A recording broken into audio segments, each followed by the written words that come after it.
বরাকে star সিমেন্টের mega উদ্যোগ 2 million metric ton উৎপাদনের লক্ষ্যমাত্রা।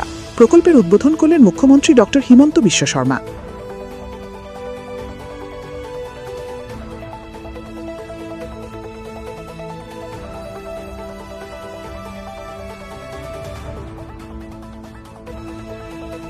বরাক উপত্যকায় শিল্পোন্নয়নের নতুন দিগন্ত। প্রায় 600 কোটি টাকার বিনিয়োগে বিশাল প্রকল্প গড়ে তুলেছে স্টার সিমেন্ট। এখন থেকে 2 মিলিয়ন মেট্রিক টন সিমেন্ট উৎপাদনের লক্ষ্যে আজ আনুষ্ঠানিকভাবে উদ্বোধন করলেন মুখ্যমন্ত্রী হিমন্ত বিশ্ব শর্মা। বরাক উপত্যকায় শিল্প মানচিত্রে আজ এক ঐতিহাসিক সংযোজন। স্টার সিমেন্টের এই বৃহৎ প্রকল্পে প্রায় 600 কোটি টাকা ব্যয় করা হয়েছে। 2 মিলিয়ন মেট্রিক টন সিমেন্ট উৎপাদনের মাধ্যমে স্থানীয় অর্থনীতি যেমন শক্তিশালী হবে, তেমনি কর্মসংস্থানের নতুন সুযোগও সৃষ্টি হবে। মুখ্যমন্ত্রী হিমন্ত বিশ্ব শর্মা জানান, অ্যাডভান্টেজ অসমে যে প্রতিশ্রুতি দেওয়া হয়েছিল আজ তারই বাস্তব রূপ দেখা যাচ্ছে বরাকে।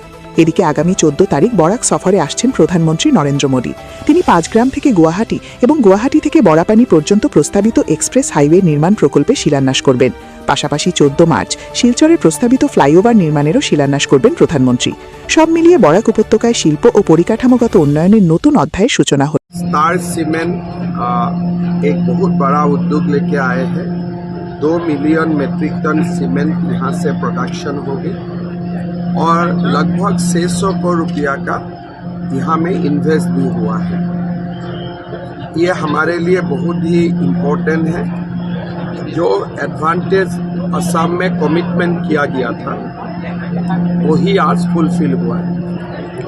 বরাক উপত্যকাত স্টাৰ চিমেণ্টে প্ৰায় 600 কোটি টকাতকৈ অধিক বিনিয়োগেৰে 2 মিলিয়ন মেট্ৰিক টন এটা বহুত ডাঙৰ চিমেণ্ট উদ্যোগ স্থাপন কৰিছে। তাক আজি মই উদ্বোধন কৰিলোঁ আৰু ৰাইজেও খুব ভাল পাইছে। বৰাক উপত্যকাটো উদ্যোগীকৰণ আৰম্ভ হৈছে। মই স্টাৰ চিমেণ্টৰ এই যাত্ৰাৰ শুভেচ্ছা জনাইছোঁ। আমাৰ গৃহমন্ত্ৰী অমিত শ্বাহ ডাঙৰীয়া আহিব। তেখেতে ভাইব্ৰেণ্ট ভিলেজ 2 এই যিটো প্ৰগ্ৰেম ভাৰত চৰকাৰে সীমান্ত অঞ্চলত থকা গাঁৱৰ উন্নয়নৰ বাবে এখন নতুন আঁচনি লৈছে, তাৰ উদ্বোধন কৰিব।